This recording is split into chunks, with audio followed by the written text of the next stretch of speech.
Hey guys, what's up? Welcome back to the channel. Thanks for tuning in, much appreciated.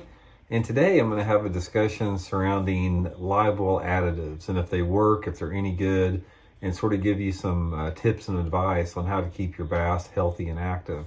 Because I've sort of developed some techniques myself. I'm going to share it with you guys there. So, hey, just real quick, I want to remind you guys, just once again, if you guys have a chance, go over to fishinthemoment.com. Check out our new fall lake map breakdowns. Got a bunch of really cool lakes on there. Break down lakes all across the country.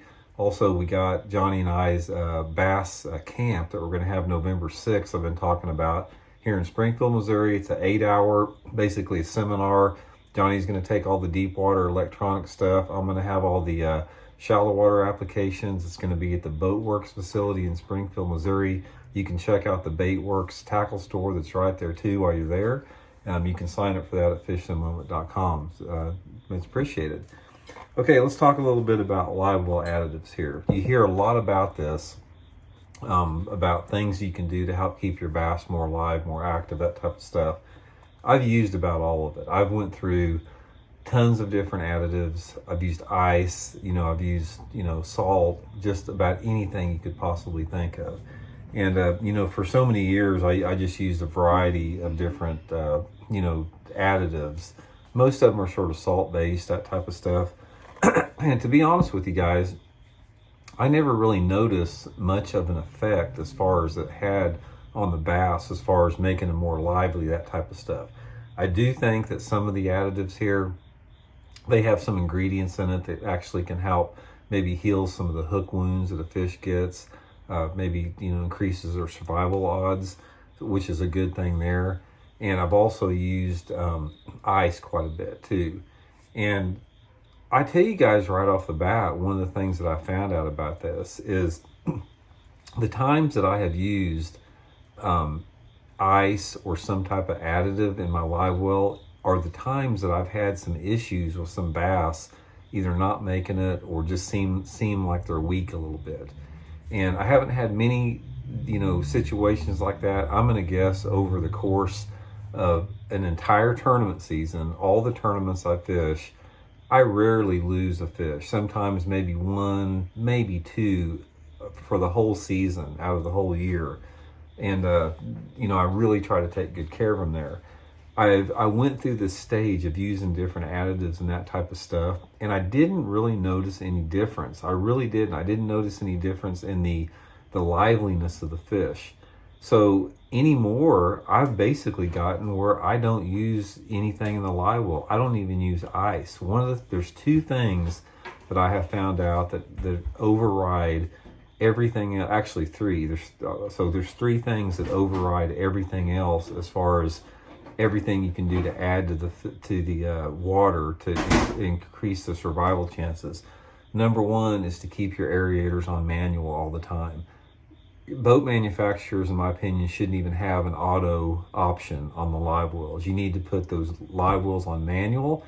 You need to put both pumps going and not take them off. I don't care if it's, and that's why I use two cranking batteries in my boat all the time, because I never run out of power. As soon as that first fish goes in the live well, I don't care if it's 6:30 in the morning, those aerators go on manual, both of them, and they're never turned off.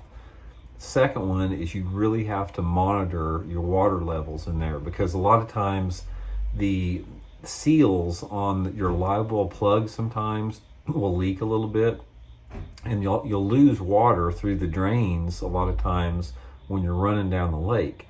And I know everybody out there has got to their fishing spot and seen that their live wells have lost some water in it. You have to be very aware of the fact that you need to keep the maximum amount of water in those live wells at all times in order to, give those fish just basically more room to move around in. But the most important thing of all when it comes to taking care of your fish is, number one, the way that you handle them and the way that you drive your boat. You have got to be careful with these fish. Don't swing them over to the side and let them flop on the carpet. And don't spend a lot of time lifting them up by their lips, by their jaws. That's hard on a bass, guys. I don't care if the bass is a 3-pounder or whatever. Try to take that body weight off of the fish by holding the fish with its mouth and with its belly. Don't be, holding up 5-pounders in the air, excuse me, and, not paying any attention to that. It puts a lot of pressure on that bass's jaw. So remember, to put some support underneath that bass when you do that. Second with that is you've got to slow down. That's the big key. One of the, probably the number one things that kills bass in, live wells is running too fast in rough water. So when you're in those waves that are 2 to 3 feet tall or even more, you simply got to slow down, because what happens is a lot of times you lose some of the volume of water in your live wells when you're running through rough water. And then when you do that, doesn't matter how much water's in the live wells, those bass will hit against the wall of your live well, and it takes the scales off of them. Not only do they hit the side of the live wells, but the bass will hit each other. They'll bounce into each other with a limit of 5 fish in there. And if you're making a long run in really rough water, you can take a tremendous amount of scales off of a bass. I had this one tournament where sorry for the interruption, guys. Had to let somebody in the door there. Okay, so anyway, I was telling you guys about what happened this one event. I was fishing. Some of you guys may have heard the tournament that I've talked about. The longest run I ever made in my career was on the Mississippi River. It was a 200-mile boat run. And in this particular tournament, coming back that last day of the tournament, it was really rough. It was almost a 4-hour boat ride in rough water coming back, and I didn't have any time to spare. I made it back to the weigh-in with 2 minutes left, so I had to go balls to the wall in rough water the whole way there. And when I got back to the live well, or to the weigh-in, and got my fish out of the well, I was horrified, because I took the fish out of the live well, and they were still alive, but they were not in good shape, but they were alive and they were swimming. But they were basically had most of their scales removed off of them. They had been hit against each other in that rough water for so long that it's basically like you took a scaler and just scaled them. I felt terrible. I mean, I felt absolutely horrible what I'd done to those fish for that. And it was sort of one of those situations where I didn't have any choice. I mean, but it was after that event, I made a conscious effort in my fishing to never do that again, to really, be aware of the fact that I need to allow extra time if I have to go through rough water, and just take it easy. That's what's going to kill your bass right there more than anything else, is that.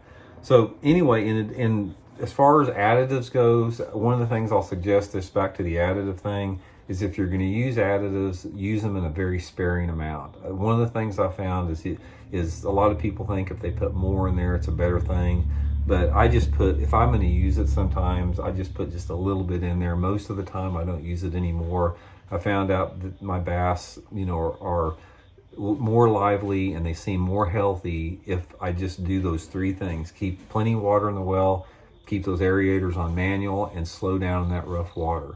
And that seems to work really good for me. And ever since I've done that, I've lost next to no bass at all in tournaments. So anyway, that's just my viewpoint on the thing. Hope you guys enjoyed the video. I know a lot of guys out there probably swear by different additives, and if it works for you, that's fine. But this is what works for me, and just wanted to pass that along. So talk to you guys later. See you.